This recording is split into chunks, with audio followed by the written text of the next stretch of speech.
Hi, my name's Giles Hindle and I'm welcome to the next video in the series. Now what I'm going to be doing is I'm going to be doing a set of videos in relation to the strategic choice approach.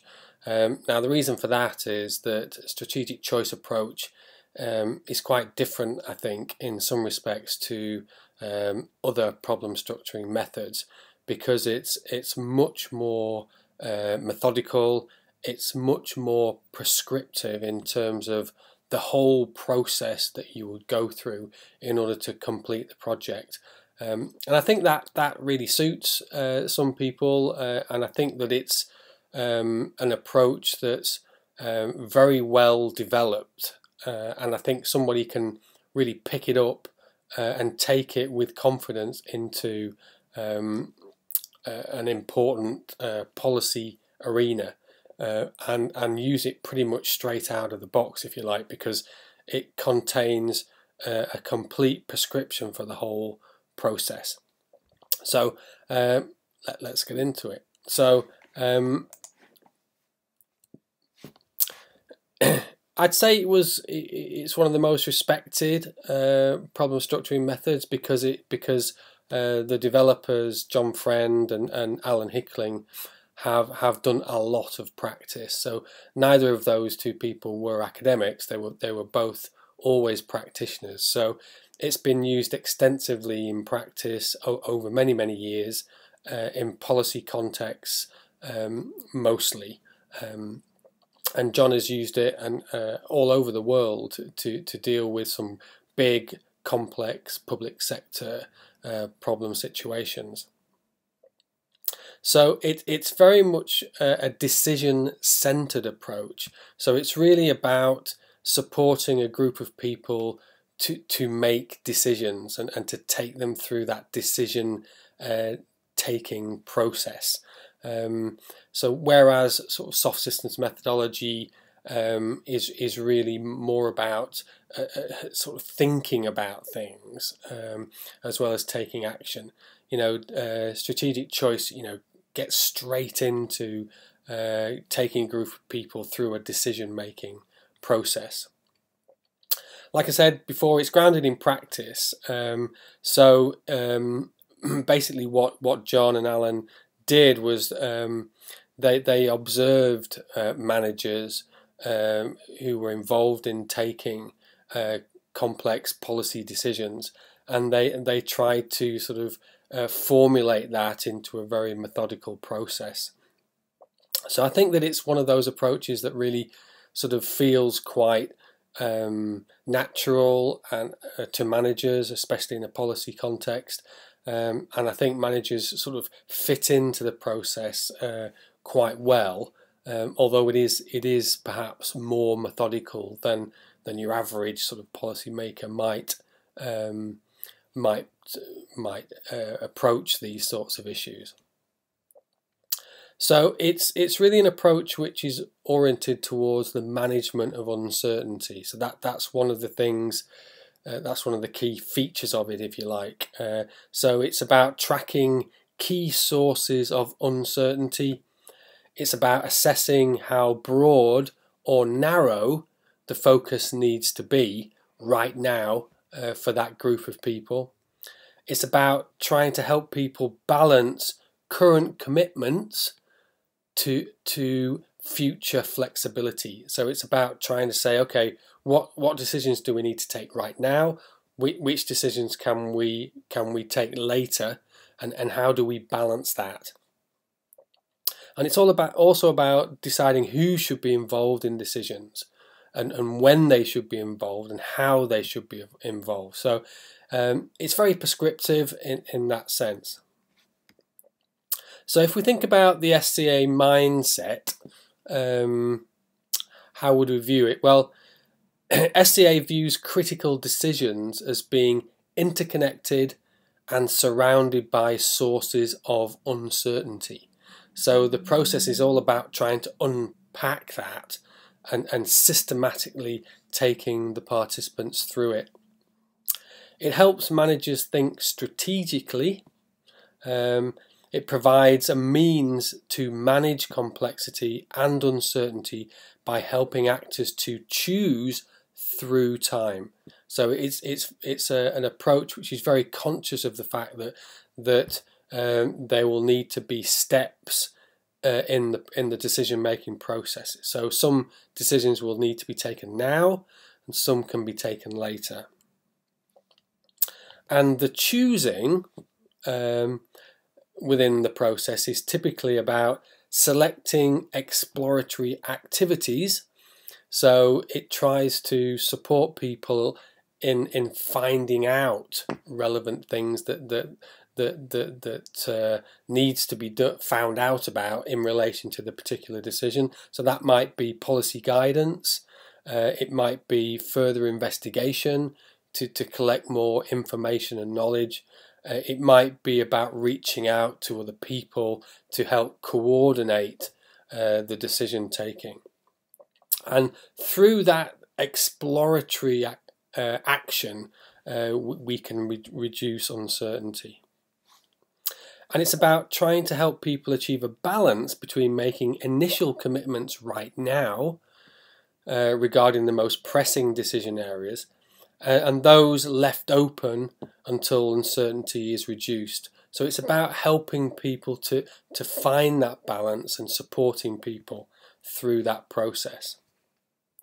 Now, one of the difficult things about strategic choice approach is that it has a lot of its own terminology. Now that's not uncommon with all sorts of operational research approaches, but I think SCA is particularly tricky in this regard, and so we're just going to have to systematically go through it, and you're just going to have to take your time with it.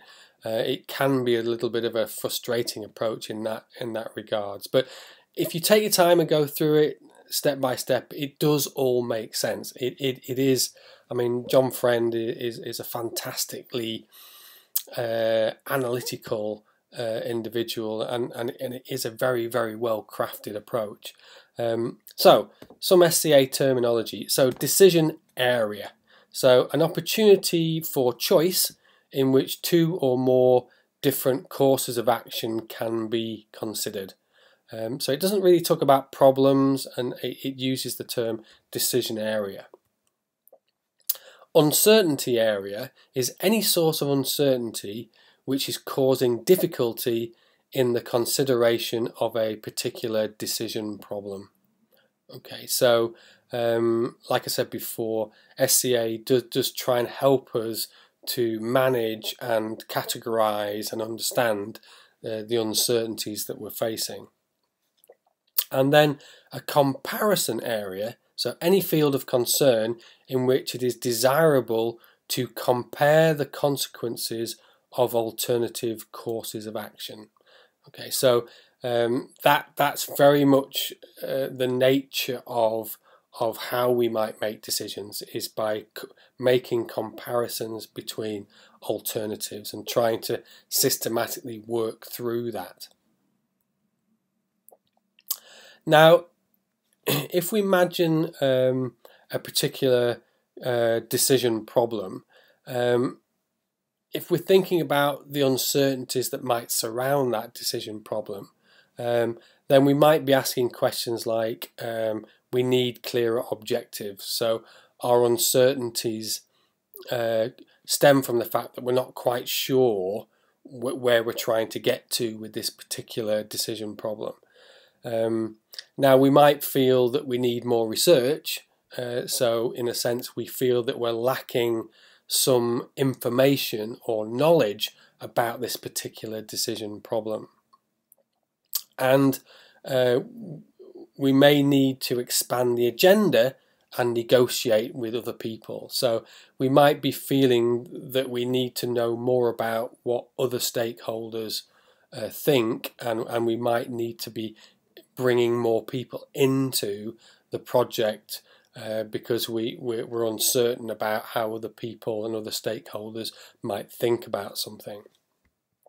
Now, in terms of the language of strategic choice, those three areas of uncertainty are defined in this way. So uncertainties about the working environment, or UE, so uncertainties about the environment.